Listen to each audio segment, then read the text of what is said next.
Ito ang lakad na hindi plinano pero napago.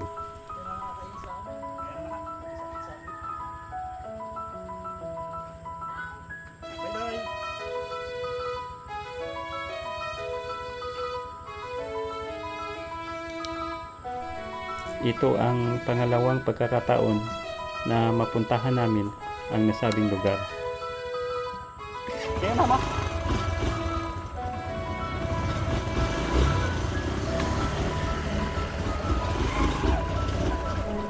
At dito mag-uumpisa ang aming biyaheng Akla.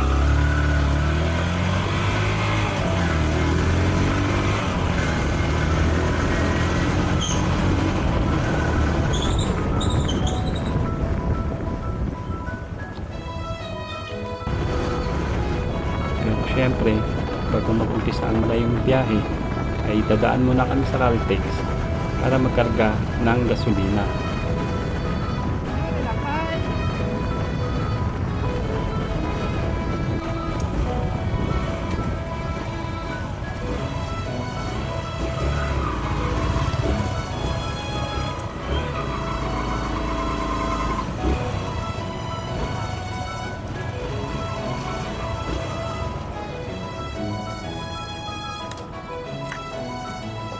Lang. Mga 150 lang siguro dyan.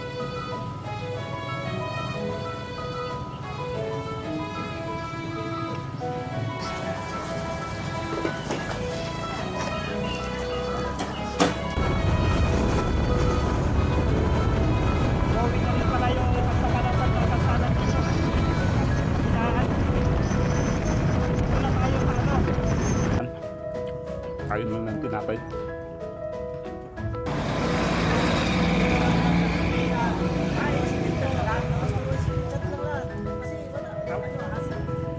Totoo, maligwa. Gusto mo mag-video ka, puta naka-picture pa lang. Saka iwasasan na yun ako. Kaya nga, yun nga. Video mo na lang lahat. Oo.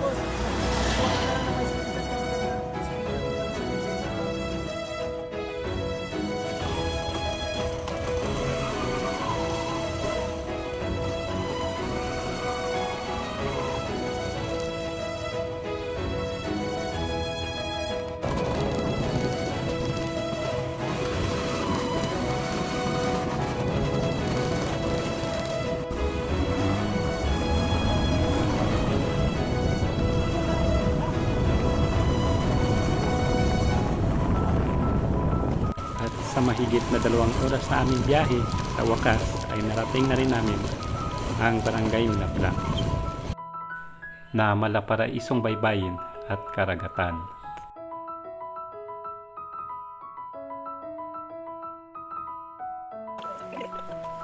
Dahil sa layo ng biyahe, sa pagod, ay minabuti muna namin kumain ng aming pananghalian.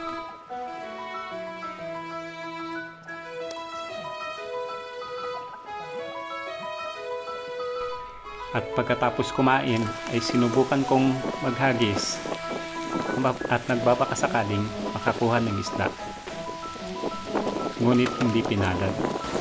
Pagkatapos namin magpahinga at gawin ang mga dapat gawin, ay bumalik na rin kami pauwi.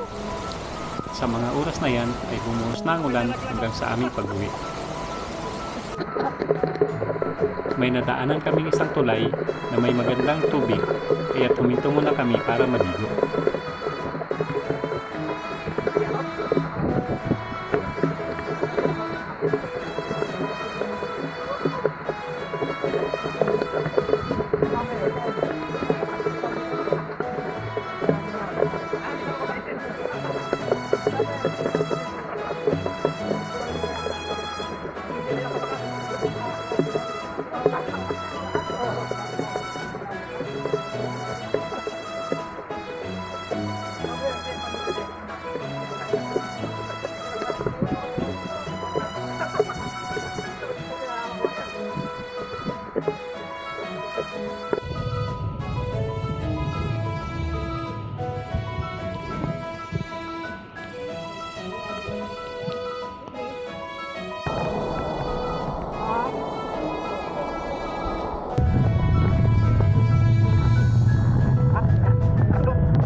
dito nagtatapos ang aming mahabang paglalakbay.